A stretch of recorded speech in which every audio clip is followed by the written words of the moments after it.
kii mooy njëkk a wax Zator. ils vont prendre l'image ci 7TV. 7TV nee na wax na caméraman mu jox ko image bi. caméraman bu 7TV ñëw na. TFM. mooy jox TFM. waaw nee na pour mu jàll 19h. oui. oui. rek jox ko waaw. xaaral ñu teg nii rek sama digg. ah. kan si. ok merci. merci.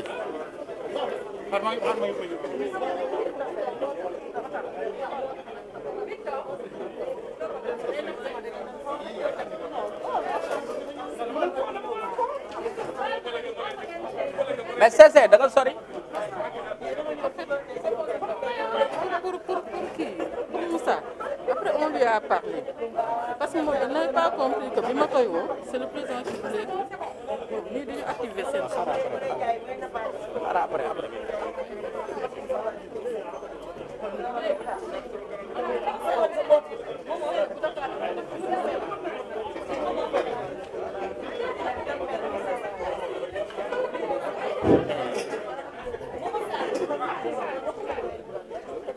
Alors, nous allons démarrer. Si vous êtes prêts.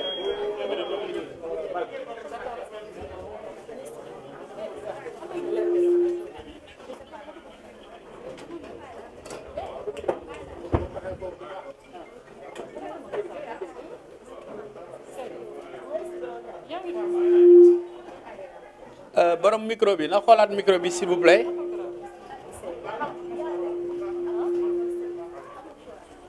ana baaful bi la ñu war a tund.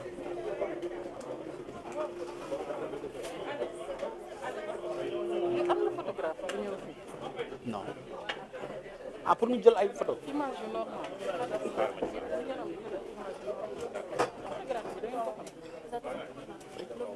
Yaya. Tu me mets ça, s'il te plaît.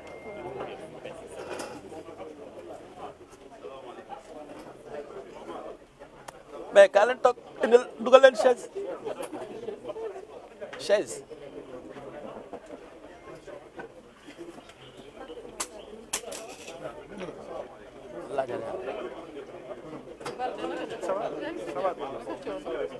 Balde alors cool. mais yow mënoo di sori.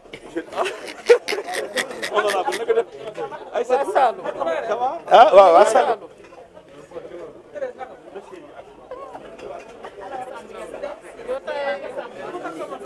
C'est bon, vous êtes prêts? On peut y aller. ah gars yi neen pare guñ. dañuy tekki masque. déedéet dama koy takk de. non dama gis ne tekki. dama doon fomp par non mais booy wax mën nga ko tekki de. waaw waaw c'est ça. Thérèse. Yandé moo fi nekk comme allié Cheikh Samb ak kan. Mané. Mané fan la ah réew mi. réew mi. Mané lan Mané. Mané lu mu tudd. Pape Abdou Mané. Abdou Mané. Voilà. ak Victor.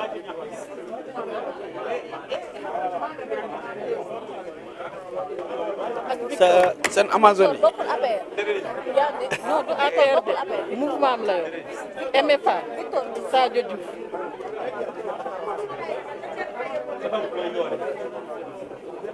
ah. Thérèse. Yaya. oui Abdou ça va. réew mi. mais waroo di sori alors gars yi naka ça va. tout se passe bien. réew mi mën nga doole Babacar.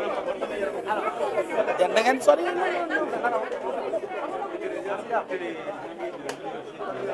ça va.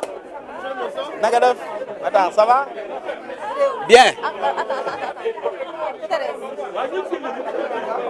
ak kan. bind nga Yandé Alioune Sy. wax naa leen waaw. ci Cheikh Samb. mais ñii est-ce que jar nañu tudd. Fada non parti dañuy wax parti léegi ñun mën nañu parti social après rek kii rek nii rek la man la baax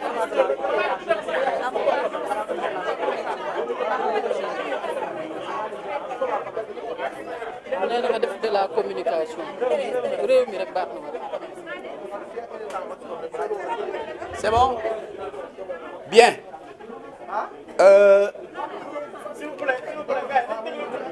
ñu ngi ñaan un peu de silence ñu ngi leen di nuyu yéen ñëpp. Nous voudrons saluer tout le monde, en particulier les amis de la presse. Voilà. Donc, nañu def ñaan comme on a l'habitude de faire parce que nous sommes tous des croyants. Donc, ce sera le premier point de ce point de presse. Donc, nañu jàng Fatiha rek bu Fatiha ak Salatul Fatiha bu sel inch'Allah. Après.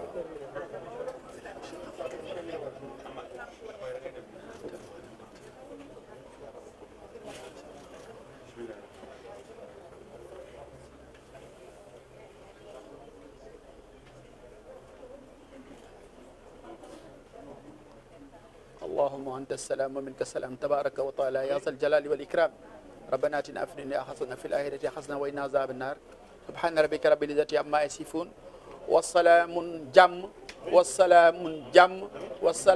jàmm alal mursalin walhamdulillahi rabbil alamin. ma ñaanaat tamit ñu jóg une minute rek jàkkale ko ñi nga xamante ne nii daanu nañ fan yi ci incident yi ñu observer une minute de silence en leur mémoire.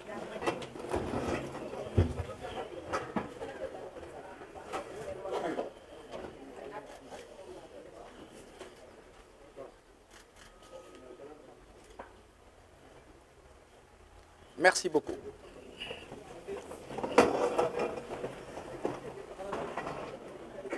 Donc, je disais à l'entame tout à l'heure que nous saluons toute la presse nationale, internationale, ici présente cet après-midi à la permanence de l'Alliance des forces de progrès pour tenir le point de presse que va faire la coordination des jeunesses de Benno Bokk Yakaar, bien sûr, associée à tous ses autres alliés, notamment le Rewmi, le MFA, le Yessal et voilà, toutes les autres coordinations qui sont donc membres de LEPLD.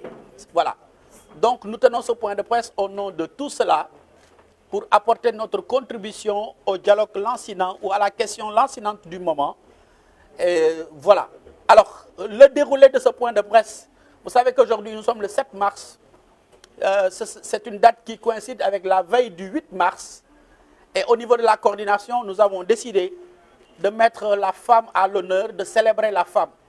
Et c'est sur ces entrefaites d'ailleurs que nous demandons à toute la jeunesse sénégalaise demain de rester chez elle, de célébrer sa maman, son épouse, sa sœur, càmmiñam, etc. Donc loolu la ñu ñaan suba ak jàmm. Dans un premier temps, nous donnons la parole à l'honorable député Yaya Diallo, qui va vous lire le texte liminaire en français. Elle sera suivie bien sûr de notre camarade Madame Thérèse Faye Diouf, qui vous fera également un résumé en wolof. À la suite de quoi nous remercierons la presse, n'est-ce pas, pour vous être déplacés massivement. Mais nous vous saluons également pour tout ce que vous êtes en train de faire, Fanny, pour la démocratie, au prix de votre santé, au prix de votre intégrité, au prix de votre xiif, votre mar, votre coono. Ma bëgg nag ngeen tàccu presse bi. Donc, je vais sans tarder donner la parole à l'honorable député Yaya Diallo pour son texte liminaire. Aca kaay toog fii. Dindil affaire bi.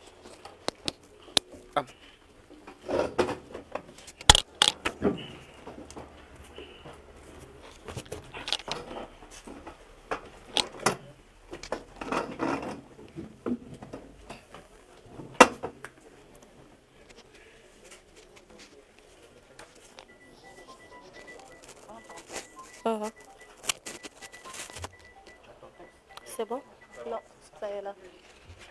Bonsoir à tout le monde. Nous, jeunes de la mouvance présidentielle, avons décidé de nous prononcer sur la situation sociopolitique du Sénégal. Depuis quelques heures, des manifestations violentes sont notées dans les villes du pays, occasionnant des pertes en vies humaines et des destructions de biens publics et privés.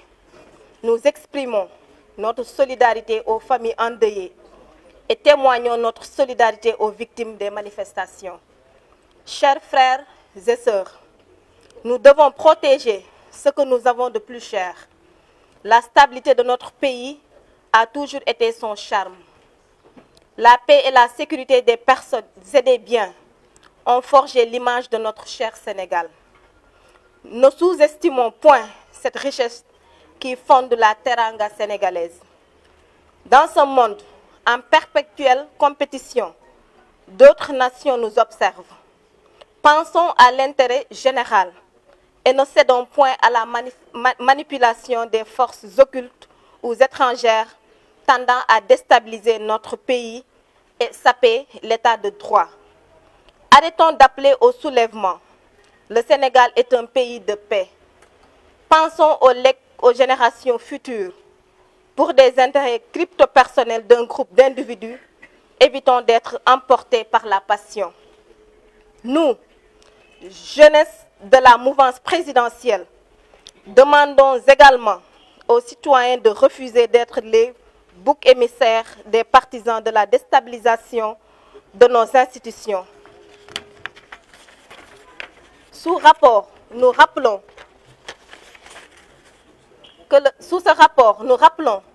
que le Sénégal est un pays de droit où la séparation des pouvoirs est en vigueur. Nous réaffirmons notre soutien indéfectible à son Excellence, Monsieur le Président de la République Macky Sall, et l'encourageons dans la conduite des politiques publiques et l'exécution de sa politique sociale mise en œuvre sous le sceau de l'équité et de la justice. Nous invitons les populations à se concentrer sur l'essentiel et non sur l'accessoire. Cette affaire strictement privée opposant deux citoyens sénégalais, Ousmane Sonko et Adji Sarr, ne doit aucunement primer sur notre attachement aux valeurs qui fondent notre cohésion sociale. Faisons foi en la justice de notre pays pour que la vérité triomphe au nom du peuple. Chers frères et sœurs, l'opposition sénégalaise est tenue de respecter le jeu démocratique au lieu de tenter de détourner l'opinion des vraies questions sociales et économiques et pour ce faire le messie de toutes les solutions. Ce qui est ridicule, car cette opposition a montré les limites de ses capacités politiques face au président de la République, le président Macky Sall.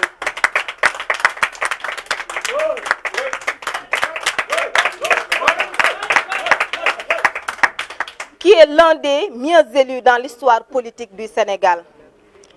Aujourd'hui, cette opposition obnubilée par le pouvoir veut installer le désordre dans l'espace public afin de se faire un capital de sympathie auprès des Sénégalais pour perturber la tranquillité de tous et de chacun en se livrant à des attaques infondées. Cette attitude irresponsable symbolise un manque de respect aux institutions et aux Sénégalais, épris de justice. Cette opposition, composée d'opportunistes, refuse au nom du ressentiment et du manque d'élégance républicaine d'admettre que notre pays soit une référence en termes de stabilité dans la sous-région. Nous prenons à témoin les patriotes de ce pays et l'opinion publique nationale et internationale. Nous mettons en garde les fossoyeurs de la paix contre toute tentative de troubler l'ordre public et de saper le moral des Sénégalais, qui, depuis l'avènement du président Macky Sall au pouvoir, sont résolument tournés vers le culte du travail.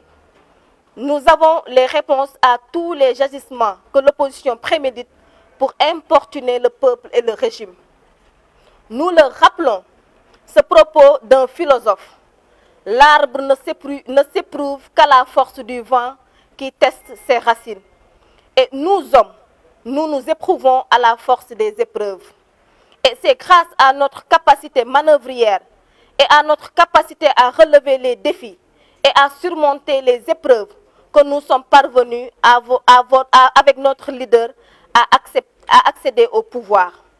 Pour conclure, nous pensons à nos frères chrétiens qui sont en pleine carême et invitons nos frères musulmans à développer la paix en perspective du Ramadan qui démarre dans un mois. Nous invitons également la population à maintenir les efforts pour vaincre la Covid qui a mis à rude épreuve toutes les économies du monde, surtout celles des pays vulnérables comme le Sénégal. En évitant de déporter le peuple sénégalais vers le débat politique inutile, nous encourageons le président de la République dans l'élan qu'il a pris avec le plan Sénégal émergent et le PAP 2A pour atteindre l'émergence à l'horizon 2035, car c'est la seule priorité des Sénégalais. Qu'Allah subhanahu wa ta'ala nous accorde la paix et bénisse tous les Sénégalais d'ici et d'ailleurs. Vive le Sénégal, vive le président Macky Sall. Fait à Dakar le 7 mars 2021. Je vous remercie. Thérèse, viens là.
Merci beaucoup.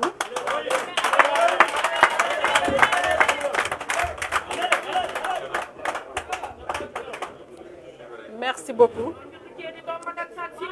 Damay tàmbale d'abord gërëm te remercier le président Moustapha Niasse ainsi que le responsable des jeunes de la coalition Benno Bokk Yakaar, notre frère Zator Mbaye, camarades yi nga xam ne ñoom ñëpp ak frères yi ñoo jóge ci parti yëpp te Zator lim na leen. Dama koy remercier ci disponibilité siège bi d'abord parce que c'était pas évident et je pense que ci délai bu gàtt lañ ko jàpp mu jël disposition yëpp. Donc Zator loolu bu ñu ñëwee ba fii aussi am naa sañ-sañ ñun ñëpp ci turu ñëpp ñu sant la ci gërëm la ci. Donc li nga xam ne moom la ñuy wax rek ñu tënk ko ci turu ndaw ñi nga xam ne ñoo nekk ci mouvance présidentielle mooy dañoo jël décision wax ci situation bi nga xam ne moom la réew mi di dund depuis quelques jours. Gis nañ ne depuis ay fan ay manifestations yu violentes ñu ngi am ci réew mi occasionné li ñuy wax ay doomu aadama yoo xam ne ñàkk nañ ci seen bakkan. Loolu nag ñu ciy jaale ñi nga xam ne ñoom ñooy seen mbokk yépp. Waaye aussi gis nañu ay yàq-yàq yu metti ci ay gox-goxaat yu bari ci loo xam ne naam mën nañ ne ay doomu Sénégal aussi ñoo ci doon jëruñu, soit mu nekk foo xam ne dañ fay liggéey wala soit mu nekk ay bërëb yoo xam ne ku fa dugg am nga fa soxla te boo fa demee mun nga faj sa soxla. Loolu nag mu nekk loo xam ne ñun ndawu Benno Bokk Yaakaar yépp dañuy manifester suñu solidarité ak ñi nga xam ne ñoom la seen mbokk yi ñàkk seen bakkan ci loolu, waaye ñi nga xam ne aussi dañoo ñàkk seeni matériel ak seeni koppar ci loolu. Loolu bu passé dañuy wax ne ko aussi ñun en tant que ndaw mais aussi en tant que ñu bokk ndey ak baay bokk Sénégal dañoo war a préserver li nga xam ne moom mooy intérêt réew mi te mu nekk loo xam ne dafa war a cher ci ku nekk, mu doon loo xam ne ci ku nekk na doon moomeelu boppam. Loolu bu passé mën nañ wax ne que suñu stabilité réew mooy li nga xam ne moom la Sénégal am muy jàmm ñu ñuy woowee le Sénégal de la Teranga. Loolu dafa nekk une réalité te dañoo bëgg mu continuer di nekk une réalité. Bu loolu passé ñuy wax ne ko aussi àdduna bi yëpp ñu ngi ñuy seetaan fépp foo munti toll gis nañ ne que àdduna bi ñu ngi ñuy seetaan ñuy wax ne que au nom de l'intérêt général de ce pays du ñu nangu manipulation boo xam ne day jóge ci ay forces occultes mooy ñoo xam ne kenn xamul fu ñu jóge ci biir réew mi wala ci bitim réew wala ñi leen di yëngal am fu ñu jóge pour ñëw déstabiliser suñu réew mi. ci déstabilisation boobu ñu ngi masawu surtout journalistes yi nga xam ne jàkkaarloo nañu ak ñoom te Zator wax ko léegi waaye aussi ñuy masawu surtout ba tey su ma ñëwee ci journalistes yeeg groupe de presse yi nga xam ne attaqué nañ leen gis nañu TFM RFM mais aussi gis nañu Dakaractu am menace ak yeneen sites yoo xam ne ñoom ñëpp ñu ngi am ay jafe-jafe ci terrain bi ñuy wax ne loolu nag waruñu nangu benn yoon problème boo xam ne ñaari nit la seq mu bëgg a déstabiliser réew mi ñu wax ne Sénégal dëkku jàmm la Sénégal dafa nekk loo xamante ne ñëpp a ko wax comme ni ma ko waxee léegi réewum teranga la te ñun ñëpp dañu war a xalaat li nga xam ne moom mooy lu ñu war a bàyyi njaboot gi nga xam ne ñoom ñoo war a ñëw fii ak génération yi di ñëw mooy lu ñuy wax le legs aux générations futures li nga xam ne tamit moo ci am mooy waruñu nangu intérêt crypto personnel u nit di jaxase li nga xam ne moom mooy réew mi ba tax na ndaw yi nga xam ne ñoo tënku ci jeunesse mouvance présidentielle yépp lu ñu wax mooy ne que du ñu nangu nekk ay bouc émissaire ay partisans de la déstabilisation de nos institutions ça veut dire que képp kuy ndaw au-delà de le fait que ñu nekk Benno Bokk Yaakaar dañu nekk d'abord ay sénégalais dañu nekk d'abord les vrais patriotes nag de ce pays ba tax na du ñu nangu institution yi ak moomeelu nit ñi ay nit di ñëw di ko saax-saaxe loolu bu passé ñuy rappeler ne que nag Sénégal état de droit la te dañuy encourager état de droit boobu di wax ne ko aussi vive la séparation des pouvoirs ñuy réaffirmer aussi suñu engagement indéfectible au président de la République Macky Sall président de la coalition Benno Bokk Yaakaar ci liggéey bu rafet bi nga xam ne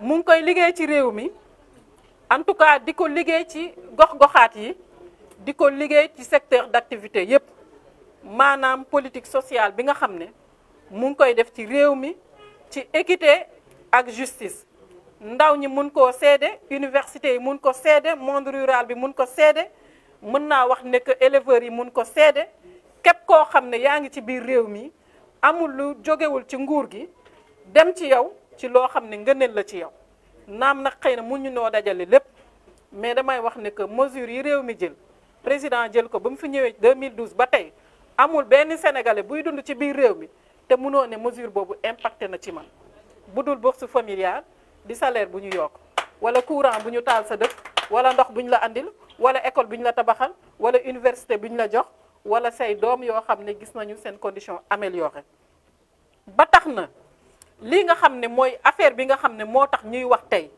muy l'affaire Adji Sarr Ousmane Sonko mu nekk une affaire strictement privée warul primer aucunement ci li nga xam moom mooy attachement yi nga xam mooy fonder suñu cohésion sociale muy déggoo bi nekk ci réew mi jàmm gi nekk ci réew mi ak jàmm santé bi nekk ci réew mi ñu xam ne suñu Sénégal gii mooy dëkk boo xam ne kal fii la am su ma rombee joolaa bi mën naa koo tooñ ne ko sama jaam nga su ma rombee tukulóor bi mën naa koo tooñ ne ko sama jaam nga loolu moo fi am ca maam ya moo fiy continuer di sax problème de viol mënu ko fi dindi donc loolu aussi baax na ñu leeral ko may waxaat ne que rek chers frères et sœurs opposition sénégalaise dañu war a accepter le jeu démocratique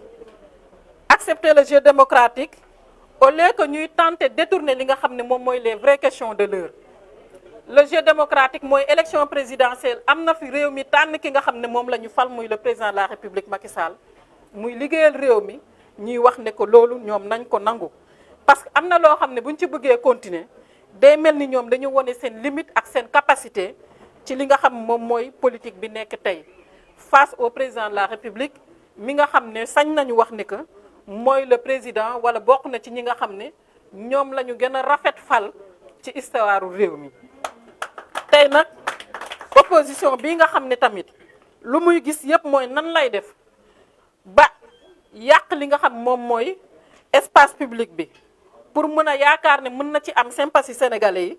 Je pense que tey comme ni ngeen ko xamee yéen ñëpp am na suñu yaay yoo xam ne amatuñu fit seen teg seen table gerte pour jaay suñu sœur yoo xam ne ñemeetuñu génn dem marché pour dox seen soxla ndax simplement gis nañ fi ay bandi ak ay woy yoo xam ne ñu ngi ci réew mi di semer la terreur. loolu nag ñun ñëpp war nañ ko bañ woote jàmm xam ne réew mi suñu réew la ñun ñëpp te lii nga xam ne moom moo am mooy président de la république Macky Sall dafa engagé wu liggéey ci jàmm liggéeyal réew mi ci li nga xam ne moom moo fi nekk. ci li may waxaat rek mooy dañoo nekk ci weer boo xamante ne suñu mbokk chrétien yi ñu ngi ci li ñuy wax carême ku xam carême xam ne weeru ñaan la jaamu yàlla te mu nekk weer goo xam ne dafa sell buñ ci jógee ñu war a dem fii ak benn weer ci li nga xam moom mooy weeru koor pour ñun jullit yi. loolu nekk li nga xam nag mooy les fondamentaux yi nga xam mooy suñu réew mi xam ba tax na ci loolu ñuy ñaanaat sénégalais yi ñu gën a respecter gestes barrières yi di takk masque yi waaye aussi encourager waat suñu président féliciter ko ci vaccin bi nga xam ne dugg na tamit ci biir réew mi pour protéger waat population yi.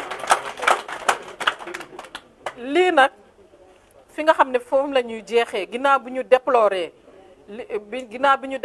lii fi am yépp mooy ñun dañuy encourager le président Macky Sall ci élan bi nga xam ne jël na ko ci plan Sénégal émergent ak PAP 2A bi pour que li nga xam moom mooy horizon l'émergence à l'horizon 2035 gën a nekk une super priorité parce que nag loolu la sénégalais yi soxla te moom ci loolu la ñu nekk ñuy ñaan yàlla sàmm réew mi sàmm njaboot gi sàmm képp koo xam ne yaa ngi ci biir réew mi mais aussi sàmm suñuy kilifa aada ak suñuy kilifa diine may leen gudd fan ak wër. Vive le Sénégal. Féliciter aussi les forces de défense et de sécurité muy la police nationale la gendarmerie l'armée ak bépp sénégalais boo xam ne yaa ngi am initiative citoyenne pour li nga xam ne yaa nekk ci sa gox nga def la nga war a def pour que xeex bi du dem fenn te loolu sax bokkul ci programme waaye su ma sañoon ma lancé ko président soo ma ko permettre ñun ndaw ñi nañu jël initiative dès demain dugg ci suñu koñ yi ak suñu quartier yi nettoyer ko def ay setal def des comités de vigilance ku taal pënu ñu fay ko ne fii jàmm la ñu woote loolu nañ ko lancer appel aussi. Vive le Sénégal, vive le président Macky Sall. Je vous remercie. waaw xam nga ne dem nañ ci rek waaye yaa ngi gën a dégg olof. non séeréer bu dégg olof. mais non mais ni nga dégg olof benn instant maa ngi naan mais séeréer mooy wax wala olof mooy wax. léegi est-ce que duñu toog. Merci.